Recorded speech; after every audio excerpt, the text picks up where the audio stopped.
Good morning, all of you. Good morning. जय हिंद सबको.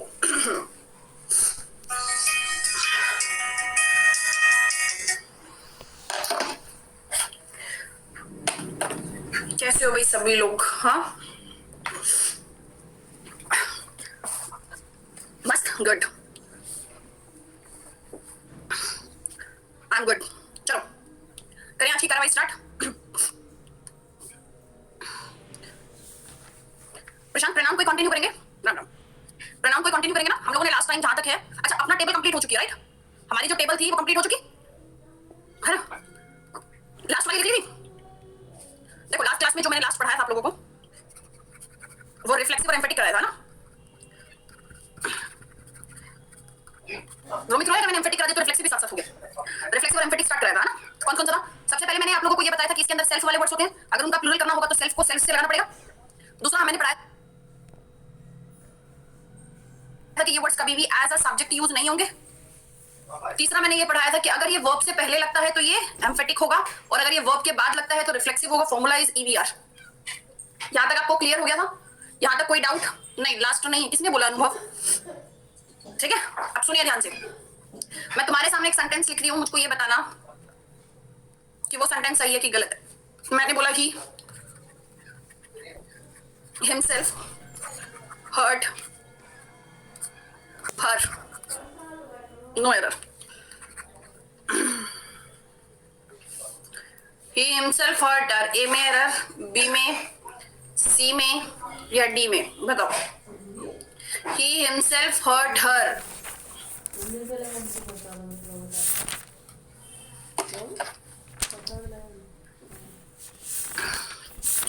50% स्टूडेंट्स ने सही करा है.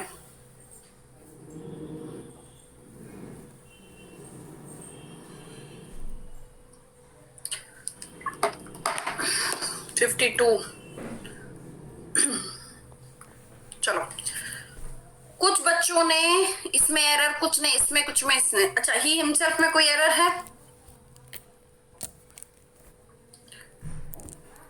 हर्ट का क्या आएगा? हर्ट से आएगा. हर्ट का फॉर्मूला क्या होता है? वर्ब कौन कौन सा होता है? First form, second form, third form का अगर मैं बात करती हूँ तो हर्ट, हार्ट, हार्ट होता है, हार्टेड नहीं होता. तो हो सकता है this is the second form of the verb. जब ये खुद ही सही है तो इसको चेंज क्यों करना है मैम? लेकिन यहाँ पर हर कैसे आ गया? दिक्कत ये आ रही है. हिमाना चाहिए. मान लो ये एक लड़का है, ये एक लड़की है. मैंने कहा इस लड़के ने इस लड़की को हर्ट किया था, तो मैं बोलूंगी ही हर्ट हर. बोल सकते हो.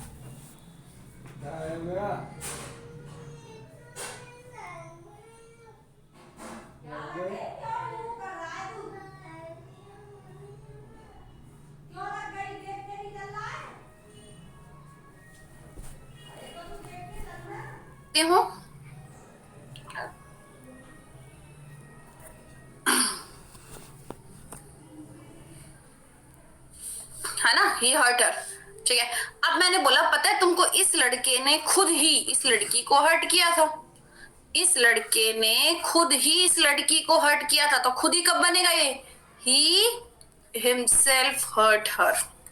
बोलो सही है कि गलत है? तो बेटा आप सिमेट्री मत बनाया करो कि ये बॉयज के लिए, ये बॉय के लिए, तो ये भी बॉय के लिए. डिपेंड करता है सेंटेंस का सेंस कैसे निकल रहा है. तो करेक्ट है. तो क्या बनेंगे? इस लड़के ने इस लड़की को हर्ट किया था, खुद ही इस लड़की को हर्ट किया था. Sentence is in past tense, so use second form of the verb. तो आंसर इज नो एरर. अब बताओ ये सेंटेंस कौन सा टाइप है? रिफ्लेक्सिव का है क्या एम्फेटिक का है? एम्फेटिक है, क्योंकि ईवीआर वाला फॉर्मूला है. एक बच्चा पूछ रहा है कि मैम वर्ब का सेकंड फॉर्म कैसे? बेटा अगर फर्स्ट फॉर्म होता तो एस और एस लगता ना. एस और एस नहीं लगा तो पक्की बात है this is the second form of the verb, क्योंकि थर्ड फॉर्म के लिए तो हैज, हैव, हैड लगता है. समझ में आया?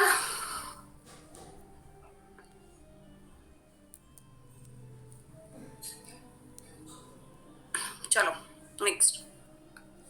मैंने एक सेंटेंस पूछा, हिंदी में सेंटेंस कैसे बोलेंगे बेटा? मैं हिंदी में 4 बार सेंटेंस बोल के दिखाया है, 4 बार बोला है, 5वीं बार बोल रही हूँ, ध्यान से सुन।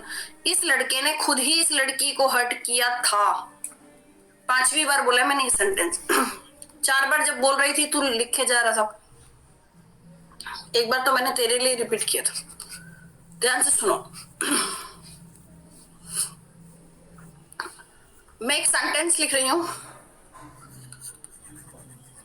यू शुड, नहीं, एक तुमसे बहुत आसान सेंटेंस पूछती हूँ। मैंने तुमको बोला कीप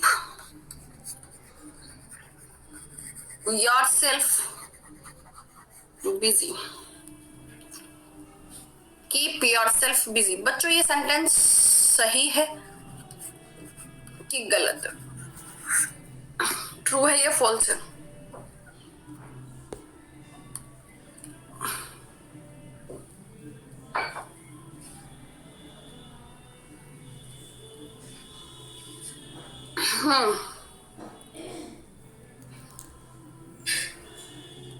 मतलब क्लास में 75% बच्चों ने ये सेंटेंस गलत बताया, ये सेंटेंस सही है।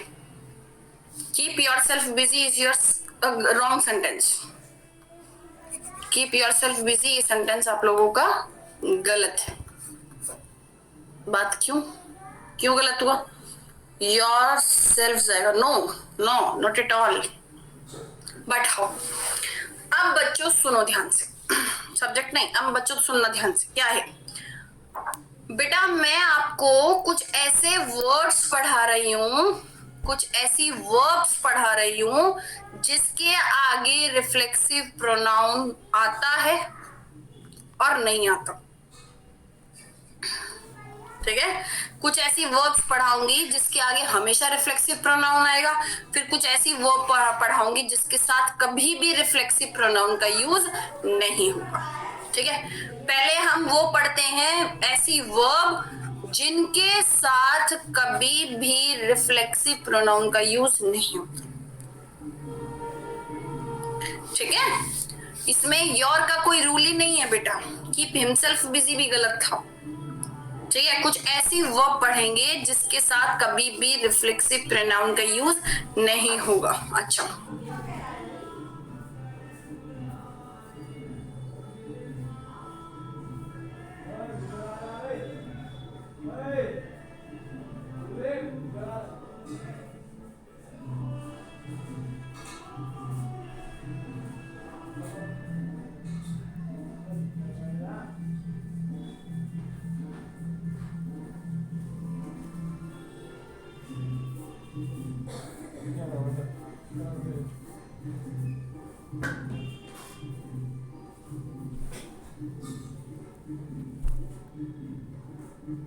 कौन सी वर्ब है? मूव,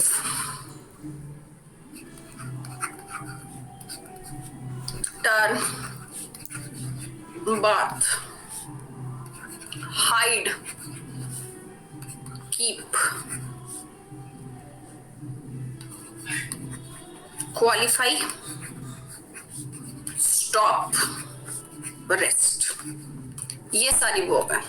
मैंने कोशिश करी कि मैं इसका ट्रिक बना दूं, बट ट्रिक नहीं बन पाया, इसीलिए मेरे साथ साथ बोलोगे तो याद हो जाएगा। बोले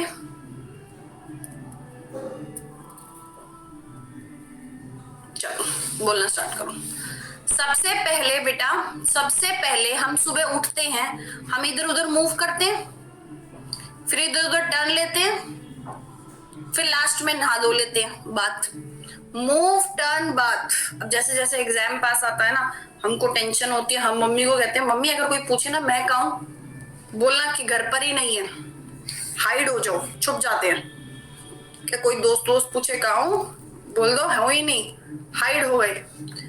कीप गोइंग, पढ़ते रहे, एग्जाम क्वालिफाई हो गया, फिर हमने रेस्ट स्टॉप हो गए, हम रुक गए और हमने लास्ट में क्या किया? रेस्ट किया। तो क्या मतलब हुआ? सबसे पहले मूव किया, टर्न किया, फिर बात लिया, फिर हाइड हो गए, फिर एग्जाम के लिए पढ़ते रहे, कीप गोइंग, एग्जाम क्वालिफाई हो गया, देन स्टॉप, देन रेस्ट। इसका मतलब ये ऐसे वर्ड्स हैं बच्चों जिनके साथ कभी भी रिफ्लेक्सिव प्रोनाउन का यूज नहीं होगा। हाँ, बन गई ना? तो ऐसे बोलकर याद करेंगे हम। समझ गए? चलो, ये वो पढ़ा है जिसके साथ रिफ्लेक्सिव प्रोनाउन का यूज नहीं हुआ। अब बच्चों वो पढ़ेंगे जिनके साथ रिफ्लेक्सिव प्रोनाउन का यूज हमेशा होगा। कैसे? एक वर्ड लिख रही हूं यहां पर पी। बेटा एग्जाम्पल बाद में दूंगी, नहीं पहले समझ तो ले। बीच में एग्जाम्पल कैसे दे दूं? हाँ, पढ़ाते पढ़ाते बीच में एग्जाम्पल दे सकती हूँ? पहले समझ तो ले कि क्या पढ़ा रही हूं। पी ई ए आर, एक फॉर्मूला लिख लो। PEAR, PEAR का मतलब होता है बेटा प्राइड। सबसे पहले pride, I pride my self being an Indian.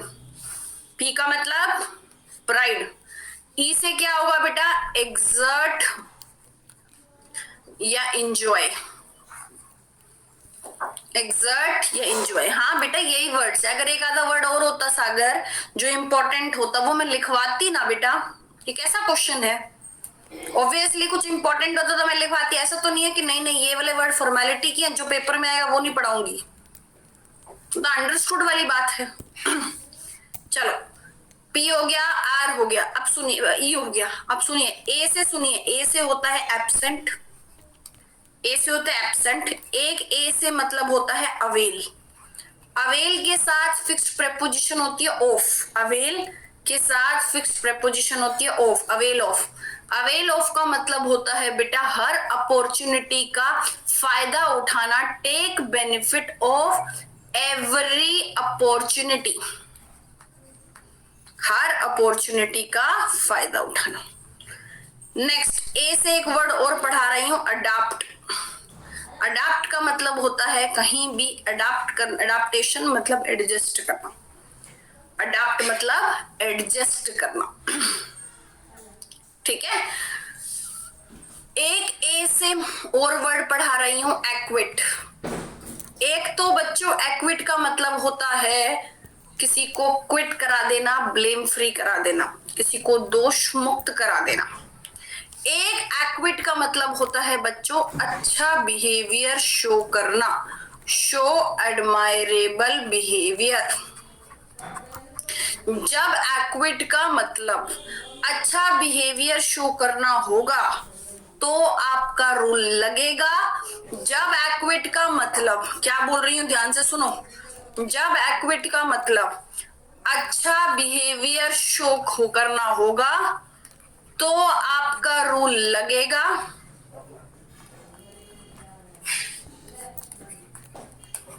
लेकिन जब एक्विट का मतलब ब्लेम फ्री होगा तो आपका रूल नहीं लगेगा। कैसे? मैंने एक सेंटेंस लिखा, द ऑफिसर ब्लेम फ्री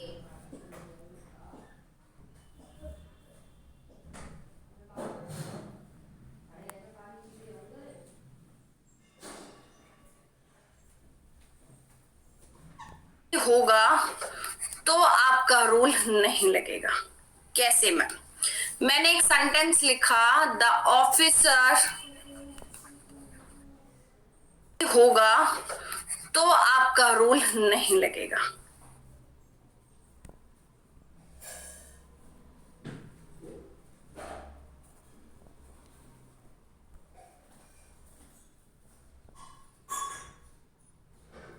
कैसे?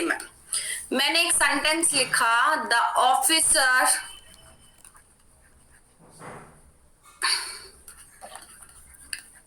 Acquitted at the function. बताओ भाई रूल लगेगा कि नहीं लगेगा? The officers acquitted at the function. इस एक्विट का मतलब यहां पर क्या है? इस एक्विट का मतलब क्या है? जल्दी बोलो। पंकज यादव सर बता भाई, इस एक्विट का मतलब क्या है? हाँ, एडमायरेबल बिहेवियर। दोष मुक्त तो है नहीं।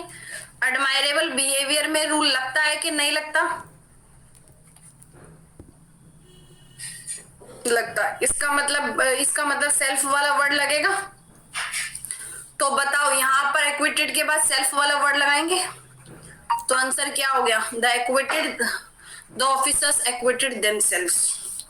एक्विटेड वर्ब ये सब्जेक्ट। ठीक है,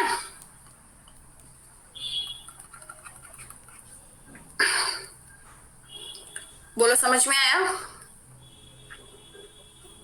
हम क्या पढ़ रहे हैं? ये ऐसी वर्ब पढ़ रहे हैं जिनके साथ रिफ्लेक्सिव प्रोनाउन लगेगा। ऐसी वर्ब पढ़ रहे हैं जिनके साथ रिफ्लेक्सिव प्रोनाउन लगेगा। तो यहां लग गया, क्योंकि मैंने बोला एक्विट का मतलब जब एडमायरेबल बिहेवियर होगा तो रूल लगेगा। मैंने एक सेंटेंस लिखा, the police acquitted the culprit. अब बताओ लगेगा कि नहीं लगेगा? नहीं लगेगा, क्योंकि हेयर एक्विटेड का मीनिंग क्या निकलता है? Blame free. और आपने बोला था कि जब एक्विट का मतलब ब्लेम फ्री होगा तो रूल नहीं लगाना। बोलो समझ गए? ब्लेम फ्रॉम फ्री नहीं, ब्लेम फ्री। चलो ठीक है, अब सुनो, आर का मतलब होता है रिकन। ब्लेम फ्रॉम फ्री नहीं, एक्विट का मतलब ब्लेम फ्री होगा तो रूल नहीं लगाना। बोलो समझ गए? ब्लेम फ्रॉम फ्री नहीं, ब्लेम फ्री। चलो ठीक है, अब सुनो, आर का मतलब होता है रिकंसाइल। आर का मतलब क्या होगा बेटा? रिकंसाइल। रिकंसाइल का मतलब होता है जबरदस्ती स्वीकार करना। रिकंसाइल का मतलब क्या होता है? जबरदस्ती स्वीकार करना। और आर से एक वर्ड और पढ़ा रही हूं, दैट इज रिजाइन। ठीक है, ई बॉक्स में सेकंड वर्ड इंजॉय। बोलो आया समझ में? क्लियर हुआ? तो जी वर्ड हमारा क्या बना? एक वर्ड बन गया पियर। अगर आप रिफ्लेक्सिव प्रोनाउन कहां लगेगा तो बोलना पियर। पियर वर्ड के साथ रिफ्लेक्सिव प्रोनाउन का यूज होगा। एक बार जल्दी से नजर मारो इन वर्ड्स पर, एक बार इन वर्ड्स पर नजर मारो, फिर मैं तुमसे क्वेश्चन करवाती हूँ। मिक्स एक्सर्ट का मीन होता है जैसे फोर्स एक्सर्टेड होता है ना, टाइम स्पेंड करना एक तरह से। ए वाले में सेकंड वाला, ए वाले में सेकंड वाला है हर। अवेल ऑफ, अवेल ऑफ के साथ हमेशा रिफ्लेक्सिव प्रोनाउन लगता है। अवेल ऑफ का मतलब होता है हर अपॉर्चुनिटी का फायदा उठाना। रिकंसाइल मीन्स जबरदस्ती स्वीकार करना। रिकंसाइल का मतलब जबरदस्ती स्वीकार करना। पीयूष रिजाइन का मतलब नहीं जानता बेटा? अवेल 20% ऑफ डिस्काउंट, ऐसे इस्तीफा देना, वही तो है रिजाइन। चलो हो गया। जैसे जयंत कुमार बोल रहे हैं कि जबरदस्ती कैसे एक्सेप्ट करना। जैसे बच्चों में एक सेंटेंस बोलती हूँ, ध्यान से सुनना। She reconciled herself to the demands of her in-laws. उसने जबरदस्ती स्वीकार किया अपने इन-लॉज की डिमांड को। वहां कुछ भी नहीं लगाना जहां नहीं लगेगा। ठीक है, क्वेश्चन कराऊं? चलो भाई अब हम करते हैं जी क्वेश्चन।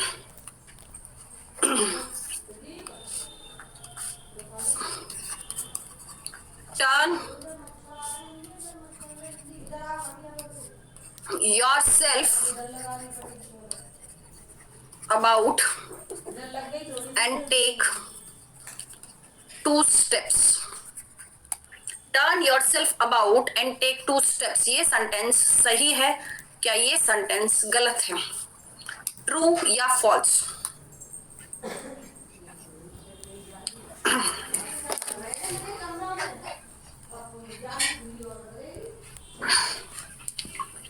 सेवेंटी 4% बच्चे, 73% बच्चे बोल रहे हैं कि गलत है। 30% बच्चे बोलते हैं कि सही है। हाँ भाई, क्या बच्चों टर्न के साथ योरसेल्फ आता है? मूव टर्न, मैंने बताया था ना, मूव टर्न, इनके साथ रिफ्लेक्सिव प्रोनाउन का यूज नहीं होता, तो सेंटेंस गलत है। बोलो आया समझ में? तो क्या बन गया? Turn about and take 2 steps. जहां कुछ भी नहीं लगाना वहां वर्ड को ही हटा देना है। समझ गए? अब आ गया मैम इन लॉज क्या होता है? बेटा जैसे ससुराल वाले सारे इन लॉज होते हैं। बोलो क्लियर हुआ? चलो next. He bath in the river. A mirror, B mirror, C mirror, no mirror. He bathed in the river. A, B, C, D.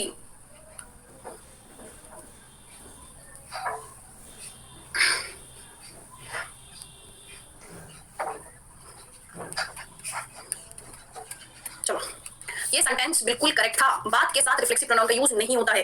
कराया था ना? बात के साथ रिफ्लेक्सिव प्रोनाउन का यूज नहीं होता है। बोलो आया समझ में? नेक्स्ट।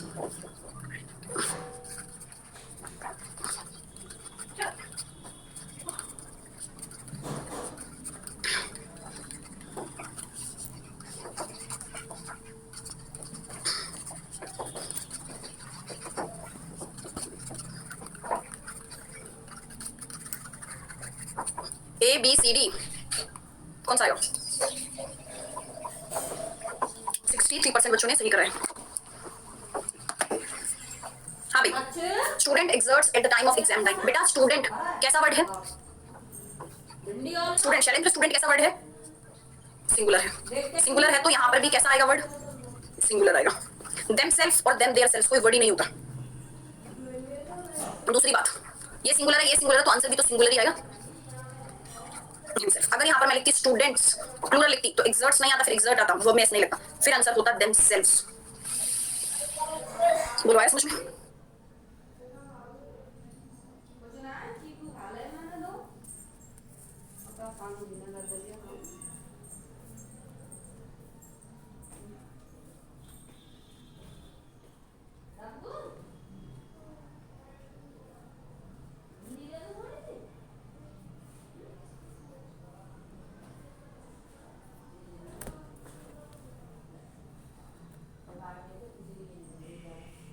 अगर खा लो तो रोटी चाहिए तो रोटी।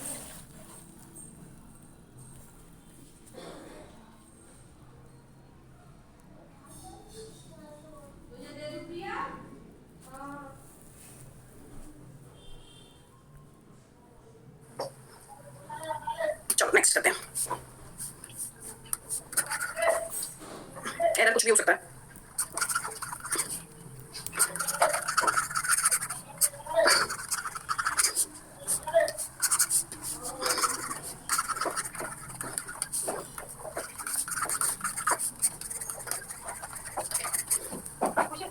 बताओ बेटा, A mirror, B mirror, C mirror, D mirror. 62% बच्चों ने 62, 61, 58, ओके 57। हाँ भाई,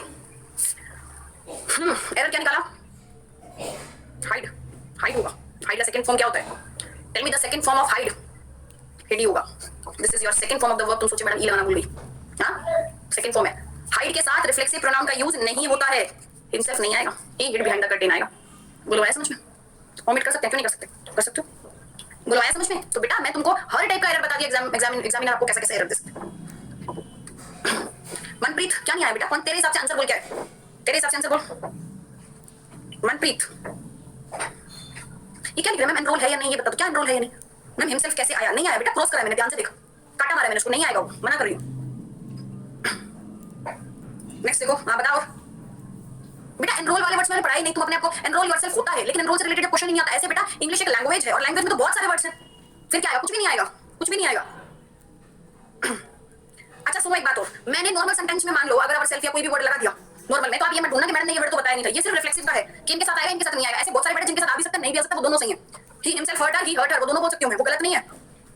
समझ में आया? तो ये सिर्फ इसी के ऊपर है, ऐसा नहीं है कि इनके अलावा कोई आता ही नहीं है। कहीं तुम कहो कि मैडम आपने तो वो वर्ड लिखवाया ही नहीं था उसमें। ये तो सिर्फ इन सिलेक्टेड वर्ड्स की बात है कि इनके साथ हमेशा आएगा, इनके साथ कभी नहीं आएगा। बाकी ये रूल किसी और पर अप्लाई नहीं होगा। ठीक है, क्लियर हुआ? जल्दी बताओ, समझ में आया? चलो नेक्स्ट देखो, एक क्वेश्चन और करके देखते हैं।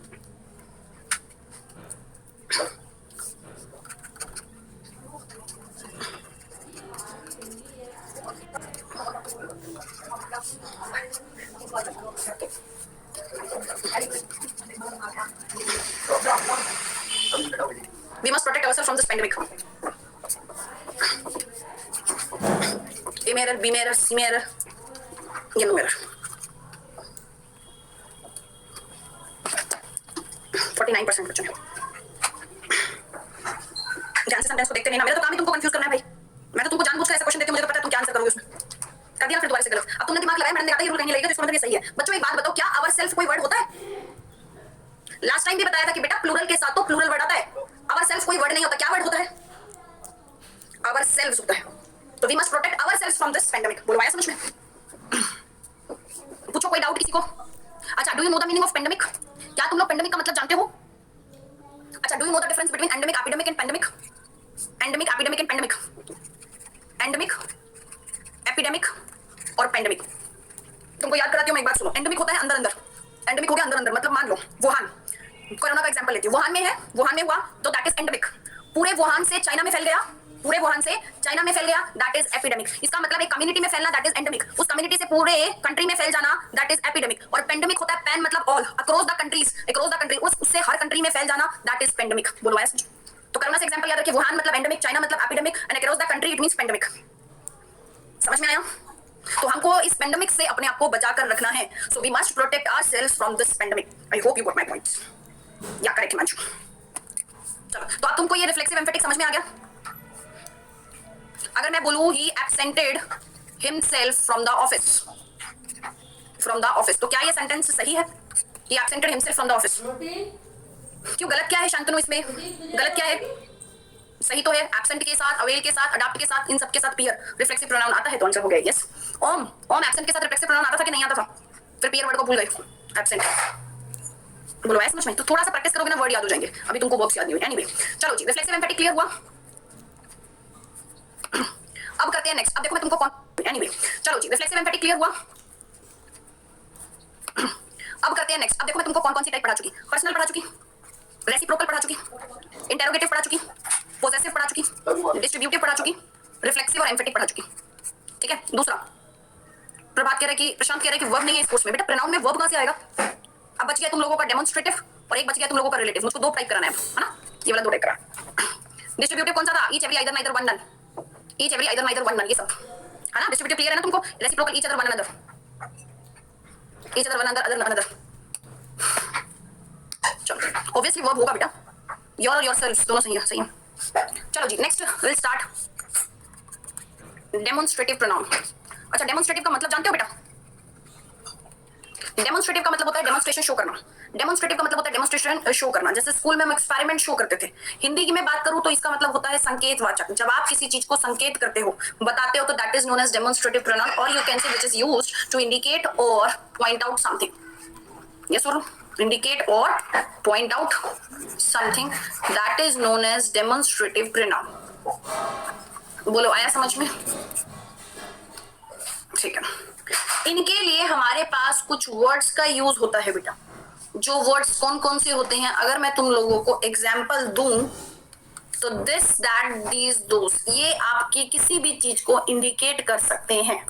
दिस, दैट, दीज, दोस।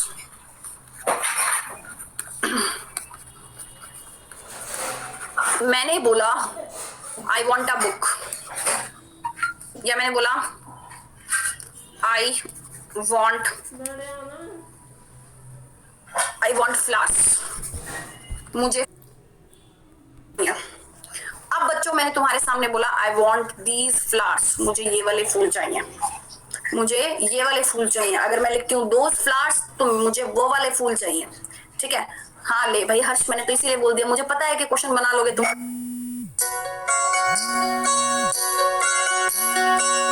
तुमसे अगर एक चीज पूछूं कि मैंने बोला आई वांट दीज फ्लावर्स, ये डेमोन्स्ट्रेटिव प्रोनाउन है या डेमोन्स्ट्रेटिव एडजेक्टिव है? बताओ, ये डेमोन्स्ट्रेटिव प्रोनाउन है या डेमोन्स्ट्रेटिव एडजेक्टिव है? डेमोन्स्ट्रेटिव एडजेक्टिव है। How do you know about it? हाँ भाई, कैसे पता चला तुमको? मैम दीज डेमोन्स्ट्रेटिव है, तुरंत चेक करो नाउन। आपने सिखाया था नाउन की क्वालिटी सिर्फ एडजेक्टिव बताता है। बोलो आया समझ में? बोलो क्लियर हुआ? ठीक है, तो आपको तुरंत साथ वाला वर्ड चेक करना है। अगर नाउन लिखा है तो क्या होगा, एडजेक्टिव होगा, अगर नाउन नहीं होता तो प्रोनाउन। दिस दैट दीज दोस, बेटा दिस दैट दीज दोस की बात करती हूँ। दिस और दैट कब लगता है, जब कोई भी चीज सिंगुलर होती है। दिस बॉय, दैट बॉय, नहीं इनमें इट का ही वो नहीं होता, इट पर्सनल में हो गया है। दीज और दोस, दीज और दोस कब लगता है बेटा, जब कोई। दिस और दीज कब लगेगा, जब कोई चीज आपके पास में होगी। और दैट और दोस कब लगेगा बेटा, जब कोई चीज प्लूरल होती है। दिस और दीज कब लगेगा, जब कोई चीज आपके पास में होगी। और दैट और दोस कब लगेगा बेटा, जब कोई चीज आपसे दूर होगी, मतलब फार अवे, है ना।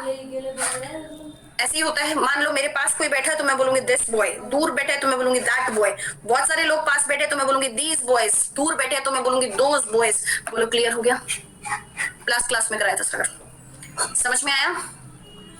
अब सुनिए, अब मैं एक क्वेश्चन पुट करती हूँ तुमसे, तुम बताना मैं सही करा है कि गलत है। मैंने बोला those men who attain success by unfair means do not deserve any praise. No error. A में एरर, बी में एरर, सी में एरर, डी में एरर, नो एरर। 5 है बेटा, 5 है, ए बी सी डी ई, पांचों में से देखते हैं कितने बच्चे सही बताएंगे। वो लोग जो गलत तरीके से सक्सेस अचीव करते हैं तारीफ के लायक नहीं होते हैं। 50% बच्चों ने सही करा, 48।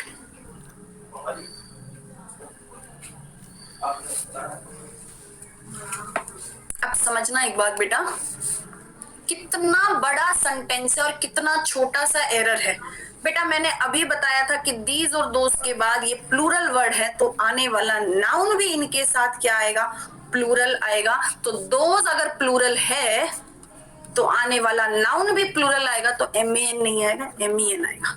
बट हम क्या करते हैं, बड़े सेंटेंस में ना बीच में जंप मारते हैं, कहता सक्सेस बाय अनफेयर मींस थोड़ा अलग लग रहा है, शायद एरर इसी में हो। अच्छा डिजर्व, डिजर्व अलग वर्ड लग रहा है, ये मतलब दिल से आवाज आती है ना, पूरा नहीं पढ़ेंगे एरर।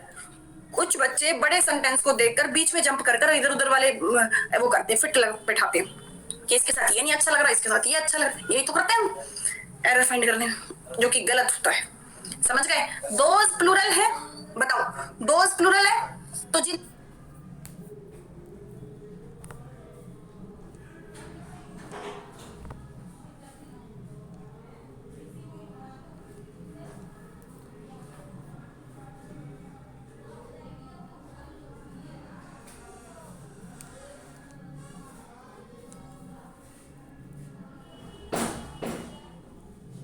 नाउन भी प्लूरल आएगा, ठीक है। अच्छा जब नाउन प्लूरल आया बेटा, अगर सब्जेक्ट प्लूरल है तो मेरी मेन वर्ब भी कैसी आएगी, मेन वर्ब भी कैसी आएगी मैडम, वो भी तो प्लूरल आएगी। बच्चों अगर वो प्लूरल आएगी तो सिंगुलर होती है तो एस लगता है, लेकिन प्लूरल है तो वर्ब में एस का यूज नहीं होगा। जैसे ही वर्क्स होता है और दे वर्क होता है। इसका मतलब मैम मेरी मेन वर्ब तो ठीक है, अटेन का मतलब होता है किसी चीज को अचीव करना। सक्सेस बाय अनफेयर मींस गलत तरीके से चीटिंग कर कर, अनफेयर मींस क्या हो गया बेटा, एक तरह से चीटिंग कर कर। मैम जब मेरा नाउन प्लूरल है, मेरी मेन वर्ब प्लूरल है, तो मेरी हेल्पिंग वर्ब भी तो प्लूरल आएगी, क्योंकि बात तो डू नॉट डिजर्व, कौन डिजर्व नहीं करता, इंसान, कौन, जो ये वाले सब्जेक्ट है ये प्लूरल है, तो यहाँ हेल्पिंग वर्ब भी तो प्लूरल आएगी।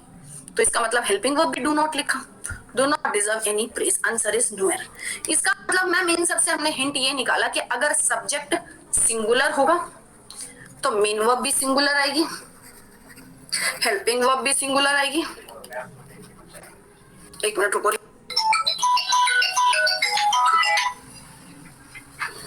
हाँ भाई क्लियर हो गया। Subject singular, main verb singular, helping verb भी सिंगुलर, और अगर पॉजेसिव केस भी होगा तो भी वो सब्जेक्ट के अकॉर्डिंग आएगा। अगर मेरा सब्जेक्ट प्लूरल हुआ तो मेन वर्ब भी प्लूरल हुई, हेल्पिंग वर्ब भी प्लूरल हुई, पोजेसिव केस। बेटा मेरी अगर कॉपी कर रही है ना तो बोलो आया समझ, इसको कॉपी ना कर करना, मेरी नॉलेज को कॉपी कर, उसका फायदा मिलेगा। बोलो आया समझ कहीं नहीं पूछेगा पेपर में, है ना? कोई नहीं पूछ रहा पेपर में, इसके कई नंबर नहीं मिलने। तो अगर कॉपी करना है ना भाई तो ये कॉपी कर, इसका फायदा होगा। यहाँ नंबर मिलेंगे। चलो क्लियर हुआ? जल्दी बताओ। ठीक है, तो अब क्वेश्चन और देखो कैसे बन सकते हैं। मैं एक क्वेश्चन लिख कर देती हूं, उसमें तुम एरर फाइंड कर दिखाना मुझे। ठीक है, मैंने एक सेंटेंस लिखा, द एरर कुछ भी हो सकता है, the astronomer who predicts our future has arrived. No error. A में error, B में error, C में error, D में error, no error. सेंस निकालना पहले बोल रही हूं।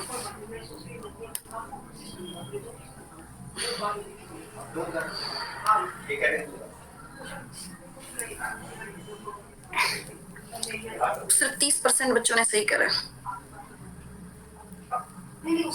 चलो मैं वन बाय वन कर हर पोर्शन क्लियर करूंगी, ध्यान से सुनो। पहली बात तो जो हमारा फ्यूचर प्रिडिक्ट करता है वो एस्ट्रोनोमर होता है क्या?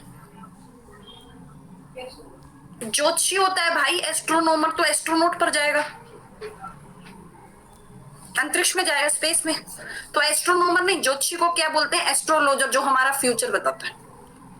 ठीक है, तो एस्ट्रोलॉजर आ गया। द एस्ट्रोलॉजर सिंगुलर है कि प्लूरल है? क्यों नहीं दिया ध्यान? ध्यान देना चाहिए। मैंने कहा एरर कुछ भी हो सकता है, सिंगुलर है। बेटा सिंगुलर है तो वर्ब में एस लगेगा। हमारा फ्यूचर, अब कुछ बच्चे सोच रहे हैं मैडम ये सिंगुलर है तो हिज आएगा। भाई क्यों आएगा? अपना फ्यूचर थोड़ी बता रहे। हमारा फ्यूचर, वो एस्ट्रोलॉजर जो प्रिडिक्ट करता है हमारा फ्यूचर आ चुका है। कौन आ चुका है? कौन आ चुका है? एस्ट्रोलॉजर। हैज आएगा कि हैव आएगा? सिंगुलर है ना, सिंगुलर है तो हेल्पिंग वर्ब भी तो हैज ही आएगी, या मेन वर्ब भी तो सिंगुलर आएगी। बोलो समझ में आया? और हैज है तो वर्ब का third form.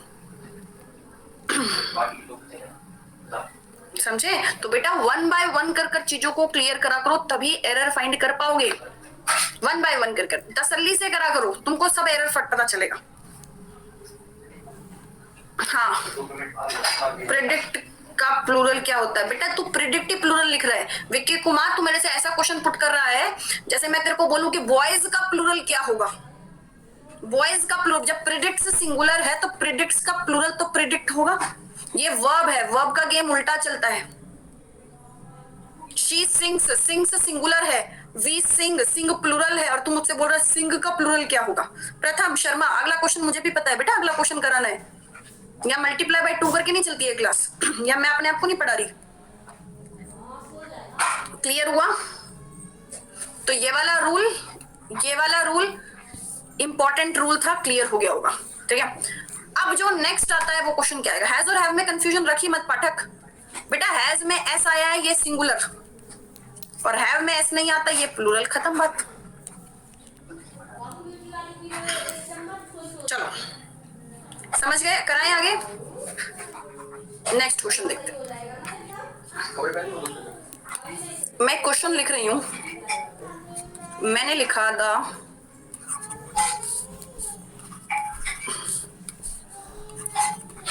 Climate of India is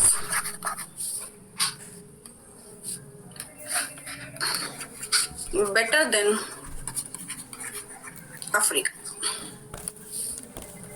The climate of India is better than Africa. A में error, B में error, C में error, D में error, no error.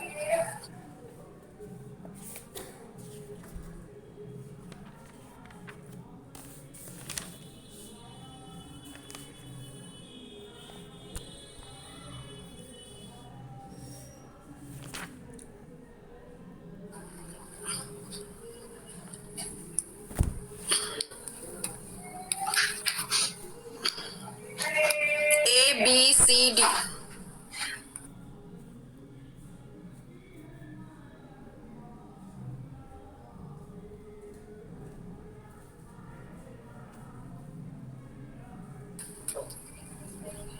कितने प्रतिशत बच्चों ने सही करा और 25% बच्चों ने सही करा?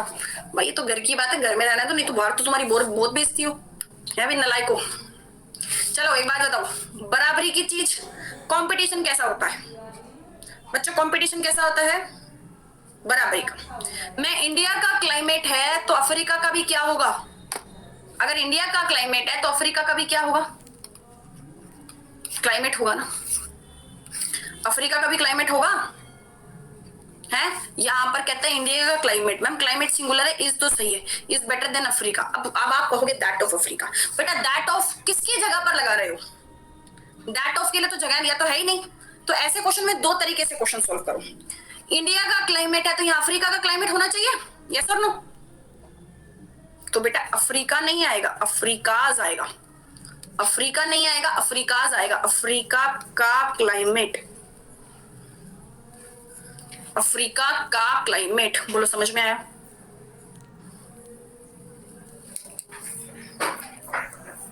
आदित्य सिंह, कंपटीशन कैसा होता है बेटा?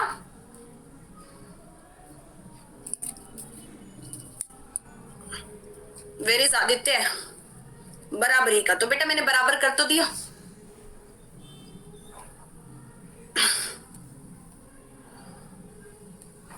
तो सब्जेक्टिव केस को सब्जेक्ट से तो कंपेयर करें, यहाँ सब्जेक्ट ही तो है, यहाँ क्लाइमेट ही तो है, तो क्लाइमेट का क्लाइमेट ही तो बना दिया। दैट ऑफ अफ्रीका ये लगाने का क्यों जरूरत है? अब देखो ये क्वेश्चन कैसे कैसे पेपर में आता है। एक क्वेश्चन और कराऊं? चलो, the climate of India is better than dash the climate of Africa.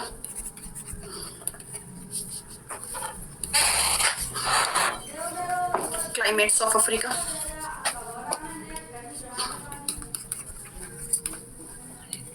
That of Africa. Those of Africa. बताओ ए बी सी डी।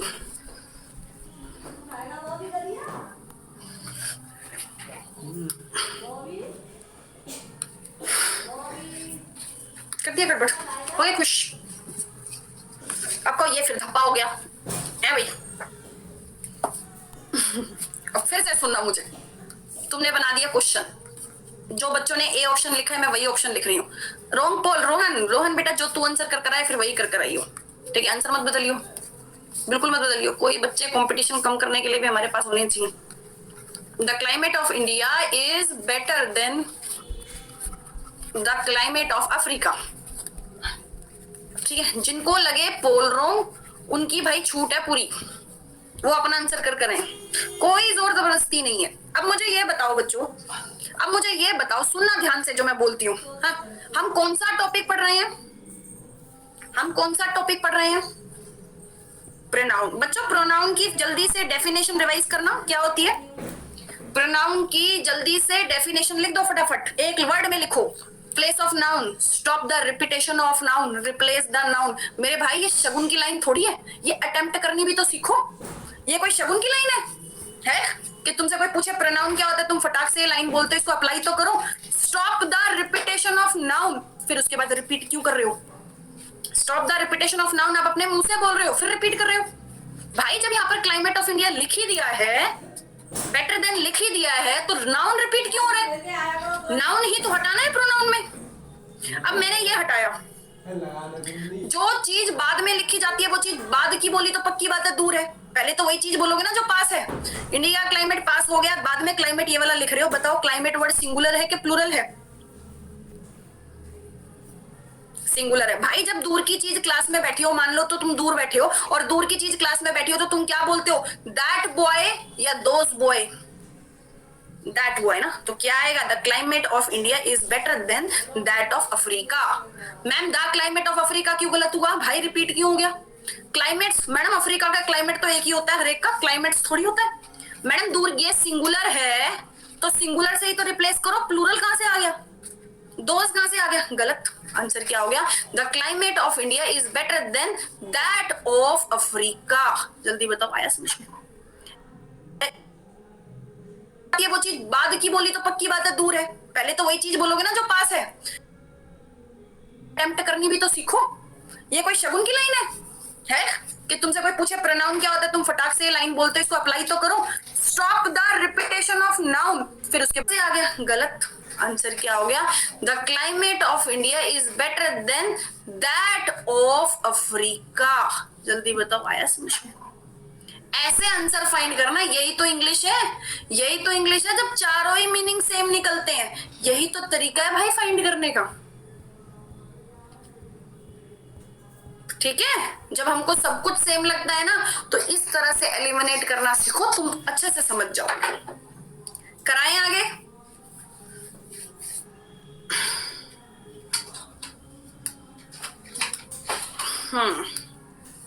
चलो एक क्वेश्चन और करते हैं। Next, the streets of Mumbai are wider than those of Delhi.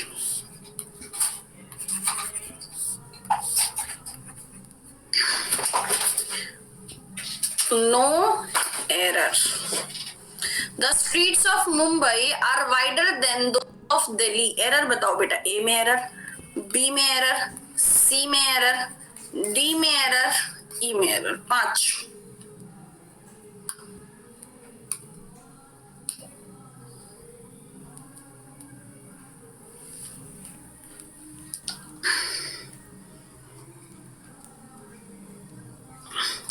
Her type में तुमको अलग कराती हूँ, मतलब टाइप मतलब हर क्वेश्चन में अलग फ्रेम करती हूँ कि मान लो इंप्रूवमेंट में आएगा तो कैसा आएगा, एरर की फॉर्म में आएगा तो कैसा आएगा।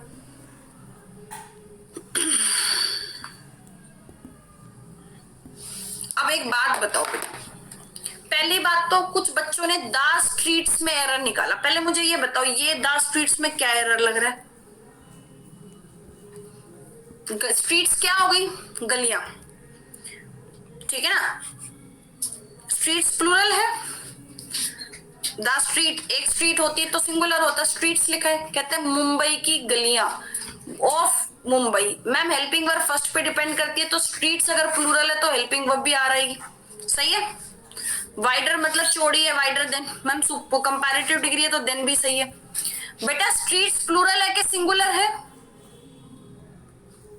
यहाँ पर एक बच्चा बोल रहा है कि मैडम दिल्ली तो पास है, वो दूर है। भाई ऐसे थोड़ी होता है। अब एक बात बता, तू ये क्वेश्चन दिल्ली में बैठकर करेगा तो तू इसको दूर मान लियो, तू मुंबई में बैठ के क्वेश्चन करेगा तो दिल्ली, मतलब हर बार जैसे जैसे जगह बदलेगा वैसे वैसे आंसर बदलेगा। अबे नलायक, बाद की चीज हमेशा दूर होती है, दिल्ली और मुंबई की बात नहीं है यहाँ, दिल्ली और मुंबई की बात नहीं है मेरे भाई। यहाँ पर ये है कि यहाँ पर जो बाद में लिखेगा वो चीज हमेशा दूर मानी जाएगी, जो चीज पहले लिखी जाती है वो हमेशा पास होती है। भाई तुम सेंटेंस को दिल पर मत लिया करो यार। अच्छा मैम दोस्त की जगह दैट क्यों नहीं आया? बेटा दैट और दोस्त में बता सिंगुलर कौन है? दैट और दोज में सिंगुलर कौन? दैट होता है सिंगुलर, दोज होता है प्लूरल। स्ट्रीट्स कैसा वर्ड है?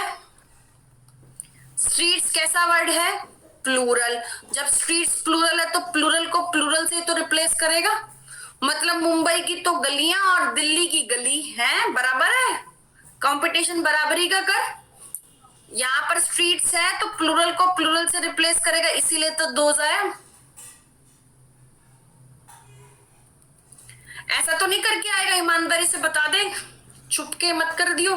ऐसा तो नहीं करके आएगा स्ट्रीट्स की जगह स्ट्रीट लिखी है, गलती मत कर दियो, पकड़ा जाएगा। आर लिखा है फिर इज करना पड़ेगा, इतना दिमाग लगा नहीं पाएगा।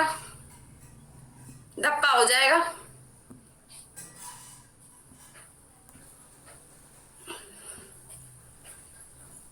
समझ में आया? तो बेटा इस वर्ड पे अब क्या समझे, इससे ये समझो कि सब्जेक्ट पे मैडम दैट और दोज डिपेंड करेगा। अगर तुम्हारा सब्जेक्ट सिंगुलर हो तो बच्चे दूर की चीज को किससे हटाओगे, दैट से। अगर बच्चे सब्जेक्ट तुम्हारा प्लूरल दे दे तो दूर की चीज किससे हटाओगे, दोज से। हटाओगे हमेशा दैट और दोज से। कभी गलती कर दो दीज, सोचो कि नहीं मैडम हम तो दैट और दोज से नहीं, एक बार एक काम करते हैं, एक बार रिस्क लेकर देखते हैं, दिस और दीज से हटाकर देखेंगे। कर मत देना, धप्पा हो जाओगे सारे। ठीक है, दिमाग मत लगा देना। अब पूछो कोई डाउट, आया समझ? दोबारा लिख अखिल, क्या लिखा है तेरा, जल्दी से चला गया ऊपर कमेंट। मैडम ऐसा भी तो हो सकता है, उसके अलावा लिख, नहीं तो उतना ही पढ़ा जाएगा। अशोका बैच भाई अभी तो मेरे पास बिल्कुल टाइम नहीं है। बैच में मुझे लगता है जनवरी के भी लास्ट में स्टार्ट कर पाऊंगी, उससे पहले तो मैं स्टार्ट ही नहीं कर सकती हूँ। अगर दैट का एरर ना हो तो। अभी रुक जा, दैट का एरर क्यों नहीं होगा बेटा? अच्छा मैं अगर ये लिखूंगी, मान लो बच्चों, अगर मैं लिखूं the streets of Mumbai are wider than that of Delhi, तो सही होगा? देन दैट ऑफ दिल्ली तो सही होगा? तो भी गलत होगा क्योंकि ये प्लूरल है ना, प्लूरल को प्लूरल से हटाओ, दोज ऑफ दिल्ली आएगा हमेशा। समझे? मैम अगर दिस आ सकता, बेटा दिस और दिस कभी नहीं हटता। कारण जान लो क्यों नहीं हटेगा, क्योंकि ये हमेशा पास की चीज को डिनोट करता है, और हम पास की चीज को नहीं हटाते, दूर की चीज को हटाते हैं, हम बाद की चीज को हटाते हैं। कभी भी आप किसी सेंटेंस में देखना कि दैट और दोज वाले सेंटेंस में कभी पहला वर्ड नहीं हटाओगे, हमेशा बाद वाला हटाओगे। चलो एक क्वेश्चन और करा लो।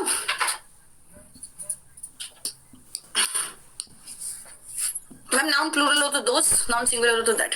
सुनना ध्यान से, अब और एक नई चीज पढ़ाती हूँ।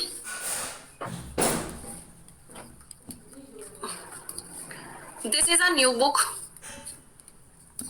that is an old book. This is a new book that is an old book.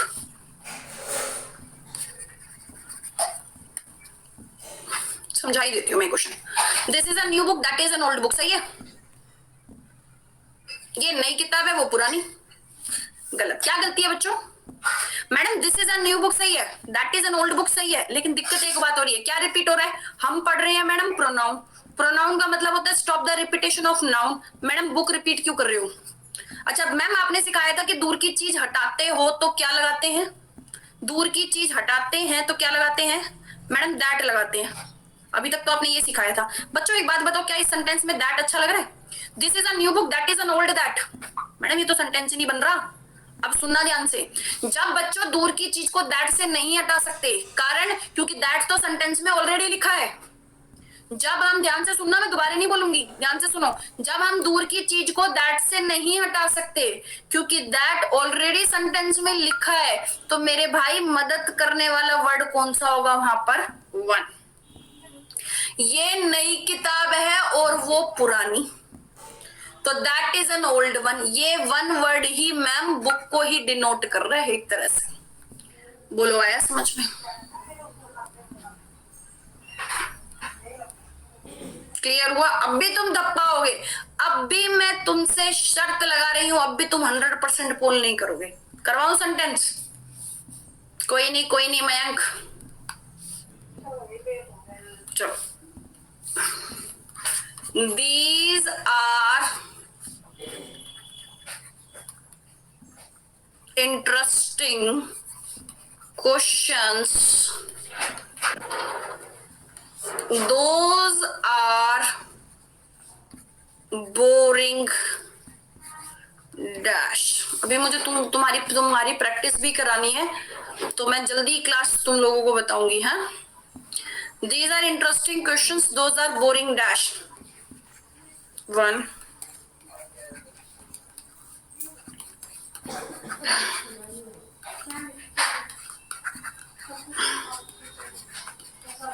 ABCD।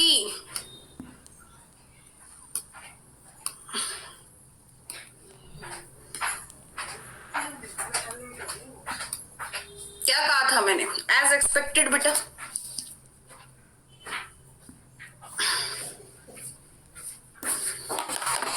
5 minute हो गए बस। लेट हो गया, 5 बहुत मिनट। लेट हो गया।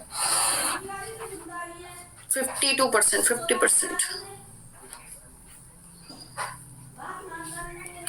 देखो भाई सुनो ध्यान से, these are interesting questions, those are boring dash. बेटा एक बात बताओ मुझे, क्वेश्चंस प्लूरल है? मैडम आर प्लूरल है तो यहाँ वाला वर्ड भी प्लूरल आएगा? मैडम वन तो हटा दो, वन तो सिंगुलर है, वन तो सिंगुलर है, ये तो हटा दो।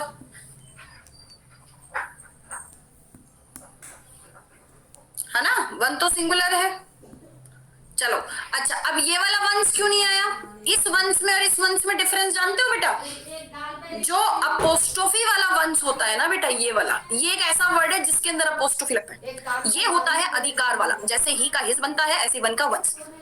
One should do dash duty, तो ma'am he should do his duty, she should do her duty, one का क्या बनेगा? One's duty. यही एक ऐसा वर्ड होता है जिसमें अपोस्ट्रोफी लगता है। बाकी मैडम सिंगुलर वर्ड को अगर रिप्लेस करोगे तो वन से करो, और प्लूरल को रिप्लेस करोगे तो वंस से करो, ONES। बोलो ऐसे, इसका मतलब ये भी कैंसिल हुआ, आंसर हो गया सी। बोलो भाई, समझे? नाउन होता, नाउन को हटाकर तो वंस आया बेटा। वंस किसके साथ आता है? इतनी देर से विशाल ये सेंटेंस क्या बताया मैंने? फिर तू सुन क्या रहा था? यही तो बताया, अधिकार बताने वाले वर्ड्स के साथ वंस आएगा। वन का कैसे हुआ मैम? ये तो सिंगुलर होता है।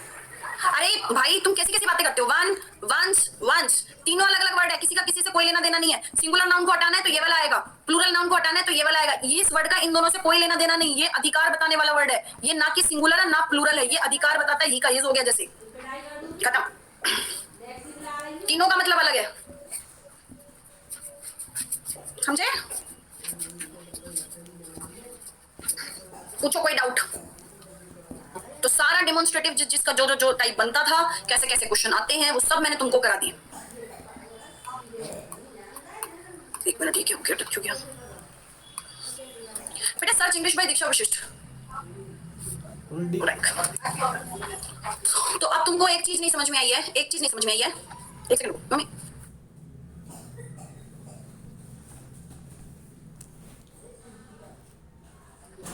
हाँ भाई क्लियर हुआ? प्रोनाउन अब नेक्स्ट क्लास में खत्म हो जाएगा। अब सुनो मेरी बात, नेक्स्ट क्लास सुनो, मैंने तुम्हारा डेमोन्स्ट्रेटिव भी कंप्लीट कर दिया भाई। जो नेक्स्ट क्लास होगी ना वो बहुत ज्यादा इंपॉर्टेंट होगी, उसमें मैं आपको रिलेटिव प्रोनाउन करूंगी, ठीक है? रिलेटिव प्रोनाउन का मतलब ये होता है जिसके अंदर आपको WH फैमिली पढ़ाऊंगी सारी, हु, हुज, हुम, व्हिच और ये दैट।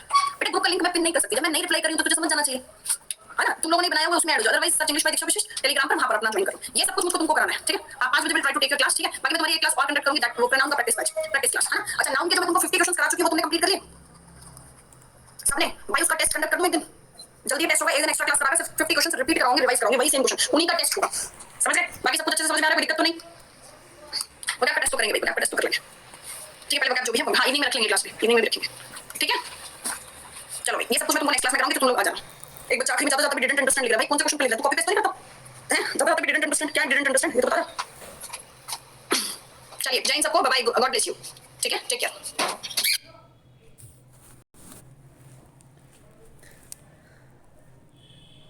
दोस्तों ये लेक्चर नंबर 15 है, आप यहाँ देख पा रहे हैं, कंजक्शन थर्ड। ये लेक्चर नंबर 15 है। ये NDA के इंग्लिश के लिए सारे लेक्चर्स हैं अनअकैडमी पेड कोर्स पर, जो मैं आपके लिए यूट्यूब पर डाल रहा हूँ।